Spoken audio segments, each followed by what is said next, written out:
Hey everybody, this is Carla and I'm back with another encouraging word.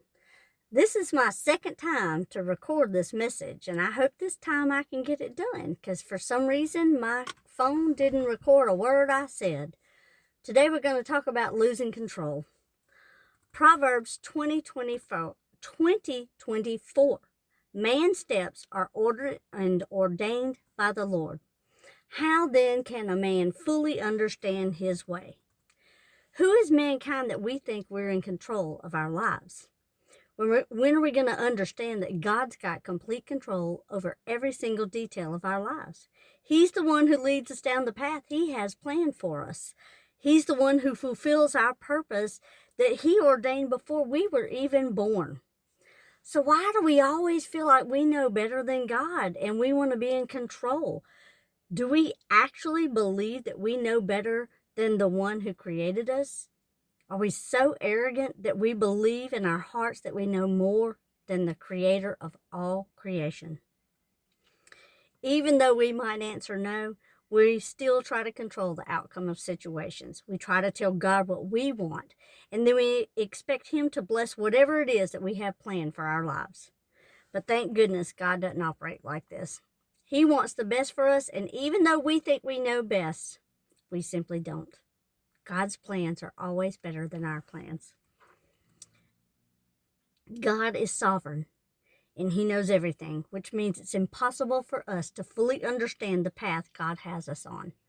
Instead of trying to micromanage our own future, we should simply surrender control to the Lord, accepting the steps He has for us, and not fully knowing our future. Listen, I know that's hard. I want to know too. But we have to let God be God. Even when we feel lost or confused, God is directing our steps towards our purpose. Each step is building the godly character we will need to fulfill whatever it is He has planned for our lives. We're not able to comprehend with our little finite minds the full picture and plan God has for us and for this world.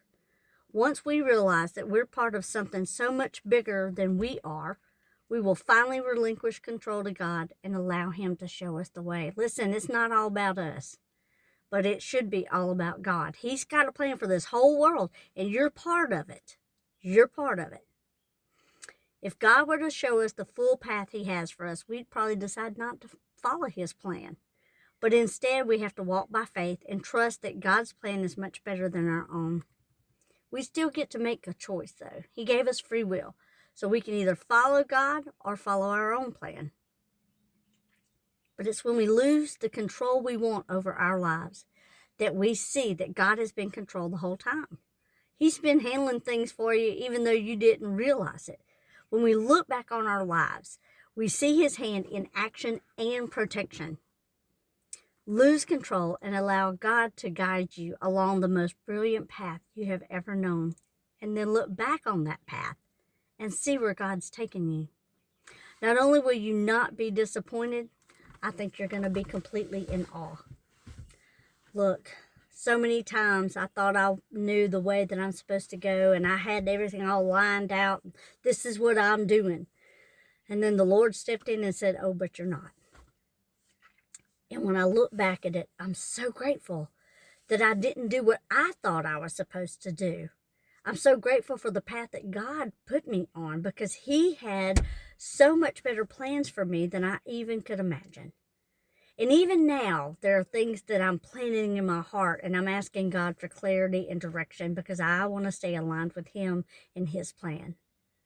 So today, let me encourage you to just let go of your control and let God be God and let Him do what He's going to do in your life. Today and every day. Be encouraged, bless others, hold on to hope, believe in God's promises, and trust in the Lord always.